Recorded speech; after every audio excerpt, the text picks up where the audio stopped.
আসসালামু আলাইকুম। প্রিয় শিক্ষার্থী বন্ধুরা, আশা করছি তোমরা সবাই ভালো আছো, সুস্থ আছো এবং নিরাপদেই আছো। অনলাইন ক্লাসে তোমাদের স্বাগতম। আমি জ্যোৎস্না বেগম, সহকারী শিক্ষক, রংপুর সরকারি বালিকা উচ্চ বিদ্যালয়, রংপুর।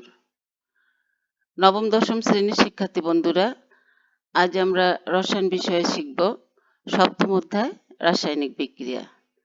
শিক্ষার্থী বন্ধুরা, রাসায়নিক বিক্রিয়ার আজ এটা দ্বিতীয় ক্লাস। আমরা গত ক্লাসে রাসায়নিক বিক্রিয়া কি, রাসায়নিক বিক্রিয়া কেন ঘটে, রাসায়নিক বিক্রিয়ার দিক সম্পর্কে শিখেছি, ভৌত পরিবর্তন, রাসায়নিক পরিবর্তন কি ইত্যাদি সম্পর্কে জেনেছি।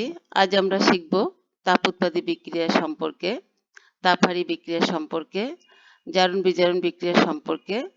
জারণ বিজারণ বিক্রিয়া নির্ণয় করতে পারবো, জারণ বিজারণ বিক্রিয়া যে যুগপৎভাবে ঘটে তা ব্যাখ্যা করতে পারবো। রাসায়নিক বিক্রিয়ায় তাপের পরিবর্তন। রাসায়নিক বিক্রিয়ার পরিবর্তনের তাপীয় পরিবর্তনের মাধ্যমে রাসায়নিক বিক্রিয়া সংঘটিত হয়। এই তাপীয় পরিবর্তনের দিক থেকে রাসায়নিক বিক্রিয়াকে দুই ভাগে ভাগ করা যায়, একটা হলো তাপ উৎপাদী বিক্রিয়া আর একটা হলো তাপহারী বিক্রিয়া। যে রাসায়নিক বিক্রিয়ায় তাপ উৎপন্ন হয় তাকেই তাপ উৎপাদী বিক্রিয়া বলে। যেমন nitrogen gas plus hydrogen gas Haber Bosch পদ্ধতিতে আয়রন প্রভাবকের উপস্থিতিতে 200 থেকে 250 অ্যাটমসফিয়ার চাপ, 450 থেকে 550 ডিগ্রি সেলসিয়াস টেম্পারেচারে অ্যামোনিয়া গ্যাস উৎপন্ন হয়। শিক্ষার্থী বন্ধুরা, এটা একটি তাপ উৎপাদী বিক্রিয়া। এখানে তাপের পরিবর্তন ঘটে, যে তাপ উৎপন্ন হবে 92 কিলোজুল। শিক্ষার্থী বন্ধুরা, তোমরা মনে রাখবা যে তাপ উৎপাদী বিক্রিয়ায় তাপের পরিবর্তনকে আমরা অর্থাৎ ডেল্টা এস কে মাইনাস দিয়ে সূচিত করি এবং এখানে আমাদের যে 92 কিলোজুল তাপ উৎপন্ন হলো সেখানে আমরা লিখব ডেল্টা এস সমান মাইনাস 92 কিলোজুল। তাপহারী বিক্রিয়া, যে রাসায়নিক বিক্রিয়ায় তাপ শক্তির শোষণ ঘটে সেই রাসায়নিক বিক্রিয়াকে তাপহারী বিক্রিয়া বলে। যেমন nitrogen gas plus oxygen gas বিক্রিয়া করে নাইট্রিক অক্সাইড গ্যাস উৎপন্ন হয়। এখানে তাপ শোষিত হয় 180 কিলোজুল। তো শিক্ষার্থী বন্ধুরা, এখানেও ডেল্টা এস এর মানকে আমরা প্লাস দিয়ে প্রকাশ করব, অর্থাৎ তাপের পরিবর্তন হলো ডেল্টা এস সমান প্লাস 180 কিলোজুল। আমরা তাপ উৎপাদী বিক্রিয়া এবং তাপহারী বিক্রিয়া শিখলাম এবং এর উদাহরণও শিখলাম। শিক্ষার্থী বন্ধুরা, তোমরা একটি ভিডিও চিত্রের মাধ্যমে তাপ বিক্রিয়া এবং তাপহারী বিক্রিয়া সম্পর্কে আরো সুস্পষ্ট ধারণা পাবে। তাপ উৎপাদী বিক্রিয়া মানে হলো এক্সোথার্মিক বিক্রিয়া, আর তাপহারী বিক্রিয়া হলো এন্ডোথার্মিক বিক্রিয়া। তাহলে এক্সোথার্মিক এবং এন্ডোথার্মিক বিক্রিয়ার যে একটাতে তাপ উৎপন্ন হয় আর একটাতে তাপ শোষিত হয় সেটা আমরা এখন এই ভিডিও চিত্রটির মাধ্যমে সুস্পষ্টভাবে শিখব। Exothermic and endothermic reactions. Depending on the absorption or evolution of heat energy, we can classify reactions into two types: exothermic and endothermic reactions. Exothermic reaction describes a process that releases energy in the form of heat. Burning of fuel is exothermic. Endothermic reaction describes a process that absorbs energy in the form of heat.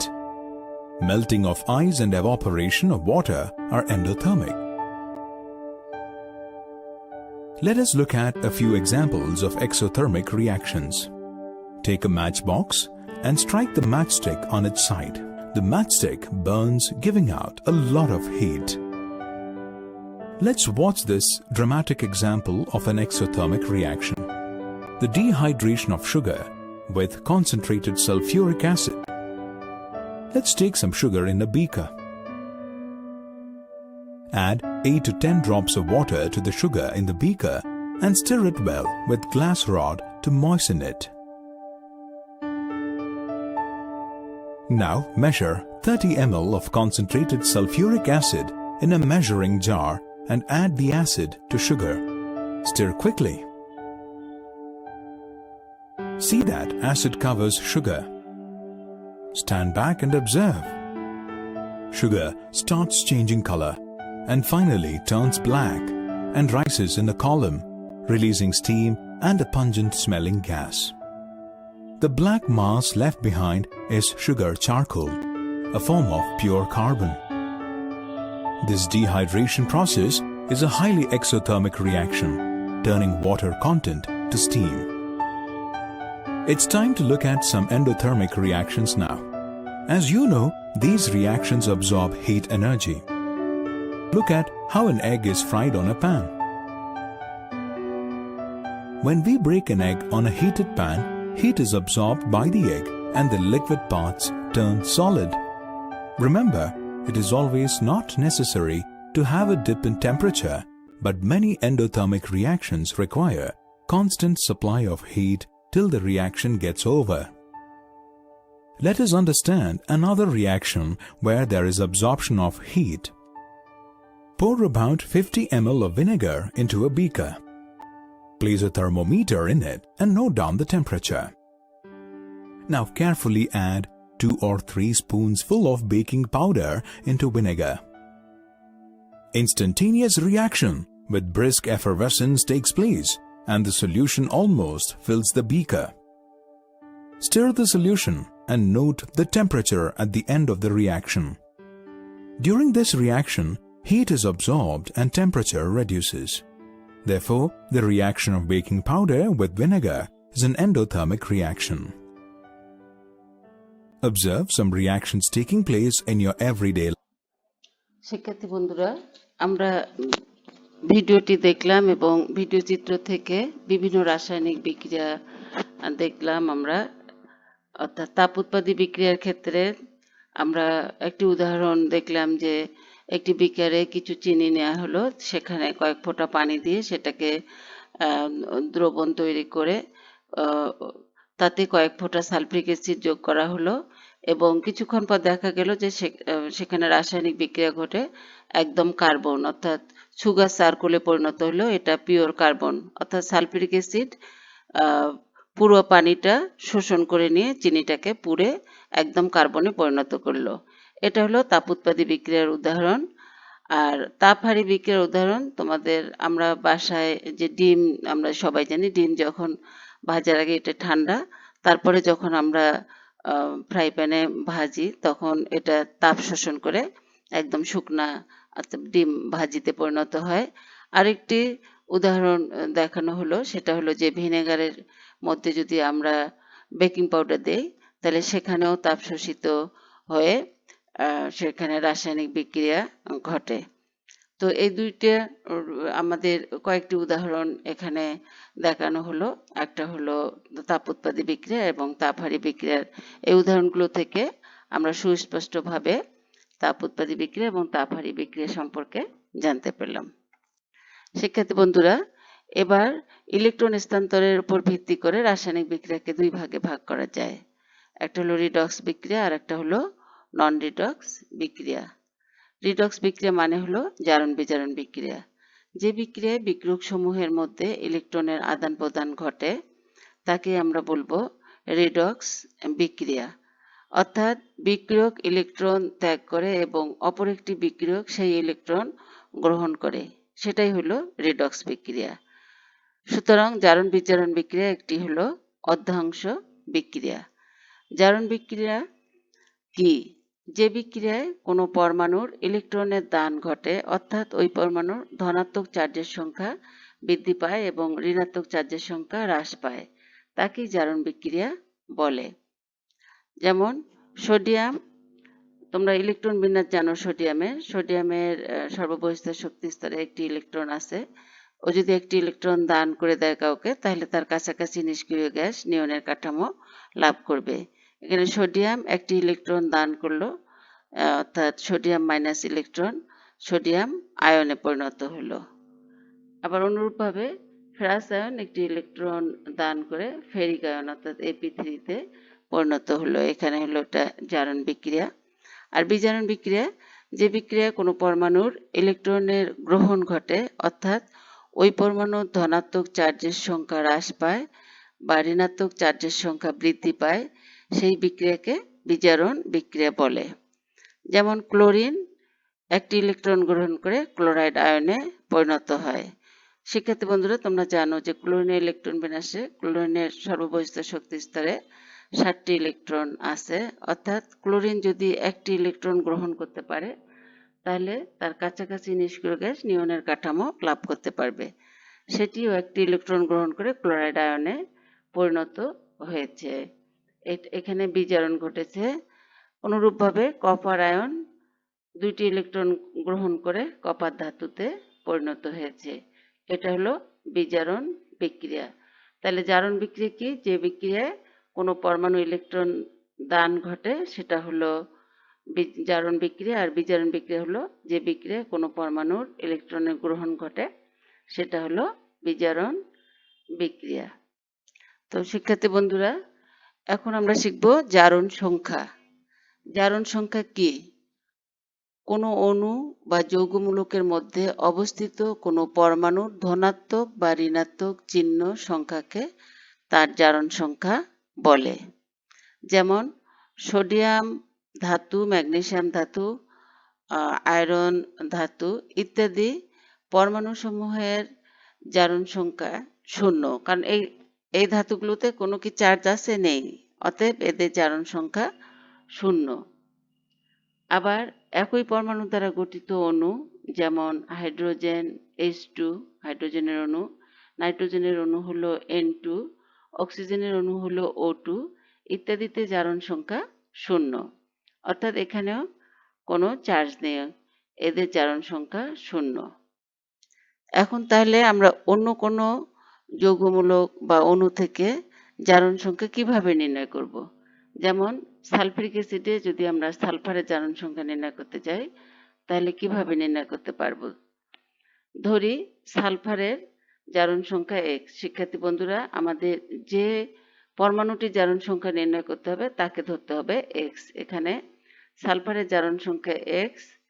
এখন 1 + 1 × 2, অর্থাৎ আমরা জানি হাইড্রোজেনের charge আছে +1, তার সঙ্গে 2টা পরমাণু × 2 প্লাস x প্লাস -2, অক্সিজেনের চার্জ হলো -2 × 4 = 0, বা 2 + x - 8 = 0, বা x = 6। অতএব সালফিউরিক অ্যাসিডে সালফারের জারণ সংখ্যা +6। শিক্ষার্থী বন্ধুরা, জারণ সংখ্যা লেখার সময় তোমরা অবশ্যই চিহ্ন দিয়ে লিখবা। এখানে যেমন x এর মান পজিটিভ হয়েছে, অতএব জারণ সংখ্যা +6। আবার যদি x এর মান মাইনাস আসে তাহলে সেক্ষেত্রে আমাদের অবশ্যই জারণ সংখ্যা মাইনাস দিয়ে লিখতে হবে। এখন আমরা শিখব জারণ বিজারণ যে একটি যুগপৎ ক্রিয়া, কিভাবে এটি যুগপৎ ক্রিয়া আমরা তার ব্যাখ্যা শিখব। যে রাসায়নিক বিক্রিয়ায় ইলেকট্রনের দান ঘটে তাকে আমরা জারণ বিক্রিয়া বলি, এবং যে রাসায়নিক বিক্রিয়ায় ইলেকট্রনের গ্রহণ ঘটে তাকে আমরা বিজারণ বিক্রিয়া বলবো। এখন জারক পদার্থ বা বিজারক পদার্থ কি? যে পদার্থ ইলেকট্রনের দান করে তাকেই আমরা বিজারক বলবো। অর্থাৎ শিক্ষার্থী বন্ধুরা, আমরা এভাবে বলবো, যে পদার্থটি জারণ ক্রিয়া সম্পন্ন করে তাকে আমরা বলবো বিজারক, এবং যে পদার্থটি বিজারণ ক্রিয়া সম্পন্ন করে তাকে আমরা বলবো জারক পদার্থ। তো আমরা শিখলাম জারক পদার্থ এবং বিজারক পদার্থ কি। এখন জারণ বিজারণ যে যুগপৎ ভাবে একটা ঘটে সেটা আমরা একটা উদাহরণের সাহায্যে ব্যাখ্যা করছি। Magnesium plus oxygen, magnesium oxide. এখানে ম্যাগনেসিয়াম 2টা ইলেকট্রন দান করে ম্যাগনেসিয়াম আয়নে পরিণত হচ্ছে, অর্থাৎ ম্যাগনেসিয়াম 2টা ইলেকট্রন দান করে তার কাছাকাছি নিষ্ক্রিয় গ্যাস নিয়নের কাঠামো লাভ করছে। ম্যাগনেসিয়াম যে 2টি ইলেকট্রন দান করলো সেই 2টি ইলেকট্রন অক্সিজেন গ্রহণ করে অক্সাইড আয়নে পরিণত হয়। এখানে অক্সিজেনের কি ঘটেছে? বিজারণ, অর্থাৎ ম্যাগনেসিয়াম যেহেতু ইলেকট্রন দান করলো অতএব এই জারণ ক্রিয়া সম্পন্ন করলো। এখানে ম্যাগনেসিয়াম হলো বিজারক পদার্থ, আর অক্সিজেন ইলেকট্রন গ্রহণ করে অক্সাইড আয়নে পরিণত হলো। এটি বিজারণ বিক্রিয়া। আর যেহেতু অক্সিজেন ইলেকট্রন গ্রহণ করেছে অর্থাৎ বিজারণ ক্রিয়া সম্পন্ন করেছে, অতএব এখানে অক্সিজেন হলো জারক পদার্থ। এই magnesium ion plus oxide ion সমান ম্যাগনেসিয়াম অক্সাইড। এটি হলো জারণ বিজারণ বিক্রিয়া যুগপৎভাবে যে ঘটলো তার উদাহরণ। তো শিক্ষার্থী বন্ধুরা, আমরা এখন একটি ভিডিও চিত্র দেখব। এই ভিডিও চিত্রটি থেকে জারণ বিজারণ বিক্রিয়া যে যুগপৎভাবে ঘটে সেটির ধারণা আমরা সুভাবে পাব। Redox reactions. When magnesium combines with oxygen to form magnesium oxide, electrons on the magnesium atoms are more strongly attracted to the oxygen atoms than they are to their own nuclei, so they swap over, creating two ions. The magnesium ions have an electrical charge of +2 because they've lost 2 electrons, and the oxide ions have a charge of -2 because they've gained 2 electrons. Positive and negative charges attract, so the ions bond to form a lattice. This is magnesium oxide, a white powder. Oxidation is the loss of electrons, so in this reaction the magnesium has been oxidized. Historically, the only oxidation reactions that scientists knew about all involved oxygen. That's why they called them oxidation reactions. But now we know plenty of oxidation reactions that don't involve oxygen, like the formation of lead trees from zinc and lead nitrate solution. The zinc atoms have no electrical charge. Lead nitrate solution, on the other hand, consists of positively charged lead ions and negatively charged nitrate ions moving about in water.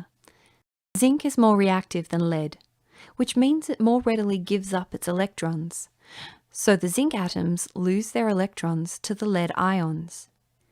This turns the zinc atoms into positive ions, which move into solution, and the lead ions into lead atoms, which form beautiful metal crystals as they come out of solution. This is an oxidation reaction too. The zinc has been oxidized because it lost electrons. But one atom's loss is another's gain, and gain of electrons is called reduction. So with burning magnesium, oxygen is reduced as magnesium is oxidized, and when lead trees form, lead is reduced as zinc is oxidized. Oxidation and reduction are really just different aspects of the same thing, so we mix the words together and call the combination redox reactions. Redox reactions are reactions that involve the transfer of electrons. You can remember which reactants are oxidized and which are reduced using the mnemonic oil rig. Oxidation is loss and reduction is gain. Oil rig. শিক্ষার্থী বন্ধুরা, তোমরা Redox reaction. Video চিত্রটি দেখতে পেলে। তো video চিত্রটি থেকে আমরা ম্যাগনেসিয়াম অক্সাইডের যে একটি জারণ বিজারণ বিক্রিয়া সেটি আমরা বুঝতে পারলাম। আরেকটি বিক্রিয়া তোমাদের দেখিয়েছে, সেটি হলো যে জিঙ্ক এবং লেড নাইট্রেট বিক্রিয়া করে কি উৎপন্ন হলো, জিঙ্ক নাইট্রেট এবং লেড। এখানে জিঙ্ক ধাতু দুটো ইলেকট্রন ত্যাগ করেছে এবং সেটি লেড নাইট্রেট যে ছিল, লেড নাইট্রেটকে যখন আমরা আলাদা করব তখন এটি ভেঙে লেড আয়ন এবং নাইট্রেট আয়নে পরিণত হবে। এই লেড আয়ন জিঙ্ক যে দুটি ইলেকট্রন ত্যাগ করলো সে দুটি ইলেকট্রন লেড গ্রহণ করে লেড ধাতুতে পরিণত হলো এবং জিঙ্ক আয়নে পরিণত হয়। অর্থাৎ জিঙ্ক জারণ ক্রিয়া সম্পন্ন করে আর লেড বিজারণ ক্রিয়া সম্পন্ন করে। তাহলে আমরা ভিডিও চিত্রটি থেকে দুটি উদাহরণ ম্যাগনেসিয়াম অক্সাইড এবং জিঙ্ক এবং লেড নাইট্রেটের বিক্রিয়ায় পরিষ্কারভাবে বুঝতে পারলাম যে জারণ বিজারণ যুগপৎভাবে ঘটে। শিক্ষার্থী বন্ধুরা, আজ আমরা এ পর্যন্তই আমাদের ক্লাস। তোমরা বাড়ির কাজ লিখে নাও। জারক এবং বিজারক কি? তাপ উৎপাদী ও তাপহারী বিক্রিয়া ব্যাখ্যা করো। জারণ বিজারণ একটি যুগপৎ বিক্রিয়া ব্যাখ্যা করো। শিক্ষার্থী বন্ধুরা, তোমরা সবাই সুস্থ থাকো, ভালো থাকো এবং নিরাপদে থাকো, এই কামনায় আজকের ক্লাস এখানেই শেষ করছি। আগামী এই ক্লাসের বাকি অংশ আমরা শিখব। ধন্যবাদ সবাইকে।